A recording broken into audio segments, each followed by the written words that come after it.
Dan janganlah kita lupa berbuat baik dan memberi bantuan. Hari ini aku mau bikin roti sobek manis. Hasilnya benar-benar empuk banget. Dan dengan teknik ini anti gagal ya. Uleninya juga tidak lama. Jadi walaupun tidak pakai mixer, nggak pegel bikinnya. Langsung aja ya. Pertama-tama siapkan terigu di mangkok, ragi instan, dan gulanya ditumpuk di atas ragi aja. Karena ragi suka banget sama gula. Dan garamnya di seberangnya ya.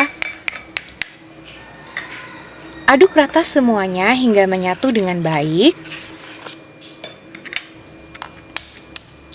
Tambahkan telur. Aku pakai telur ukuran sedang ya. Kalau mau pakai ukuran besar, bahan cairnya bisa disesuaikan. Lanjut tuang susu. Aku pakai susu hangat. Susu dingin dari kulkas pun bisa ya. Tadi aku udah coba. Yang tidak boleh adalah susu panas karena ragi akan mati dan roti tidak akan mengembang. Diaduk hingga menyatu seperti ini. Kemudian tambahkan mentega. Pakai margarin pun bisa. Aduk lagi dengan sendok seperti ini saja ya. Hingga mentega menyerap dan bisa tuang di bidang datar. Nah, supaya mudah, tangan bisa dioles minyak baru dan mulai uleni seperti ini. Lipat, tekan, putar searah. Lipat, tekan, putar searah. Kalau mulai lengket, bisa dioles minyak lagi.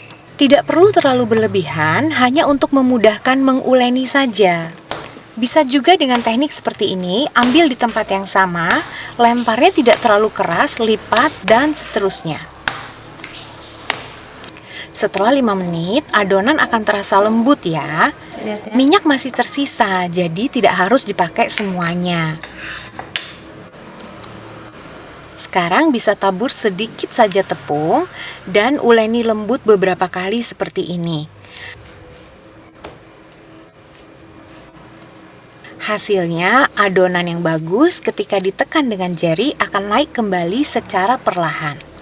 Sekarang diamkan adonan di wadah tertutup sekitar 30 menit ya. Kalau suhu dapur agak dingin atau sejuk bisa sekitar 45 menit. Setelah di-proofing atau didiamkan 30 menit, uleni lagi sekitar semenit saja. Kemudian bagi menjadi 16 bagian. Tangan bisa dioles sedikit minyak untuk memudahkan ya. Bentuk bulatan, rapikan, dan putar seperti ini. Atur di loyang yang sudah dioles mentega atau margarin. Kalau mau bisa di alas kertas baking ya. Aku tunjukin sekali lagi ya, kira-kira seperti ini.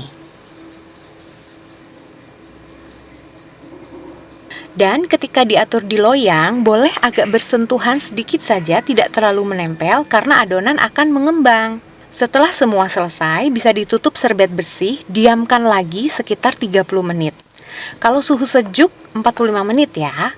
Setelah 30 menit mengembang seperti ini hasilnya, biarkan terbuka ya, tidak perlu ditutup serbet lagi sambil kita panaskan oven di suhu 180 derajat Celcius api atas bawah. Nah, supaya atasnya kecoklatan cantik merata, bikin olesannya dari susu bubuk dengan sedikit air. Kalau nggak ada, pakai susu cair aja nggak apa-apa. Oles di permukaan roti sebelum dimasukkan ke oven. Panggang 25 menit atau sesuai oven masing-masing ya. Setelah kecoklatan, angkat dan panas-panas dioles dengan mentega biar mengkilat dan wangi. Nah, ini yang tadi aku coba dengan teknik yang sama. Jadi benar-benar anti gagal ya. Bedanya tadi pakai susu dingin dari kulkas. Hasilnya super empuk dan tetap bisa walaupun tanpa kertas baking. Asalkan dioles margarin atau mentega loh ya loyangnya. Siap dinikmati hangat atau di suhu ruang. Dan untuk penyimpanan di wadah kedap udara ya. Ini, wah, lihat. Cantik sekali dan empuk ya. Manis, empuk, mengenyangkan ini rotinya. Ini tuh udah manis, nggak usah di kasih sele-sele atau apapun juga, enak banget. Rotinya padat tapi empuk banget. Selamat mencoba. Wow, ini benar-benar sederhana, praktis, dan ekonomis. Ini bisa tahan 4 hari di suhu ruang, taruh di wadah kedap udara. Jadi dia bisa awet sampai 4 hari. Tapi di sini 2 hari ludes. Ini harus dicoba. Please teman-teman, kalau udah nyobain resep ini, hashtag Dapur Teman Dina di Instagram atau tag aja langsung Dapur Dina. Makasih, ini harus dicoba. Aku mau berbagi cerita tentang pengalamanku beberapa waktu yang lalu. Beberapa waktu yang lalu aku kayak kurang enak badan.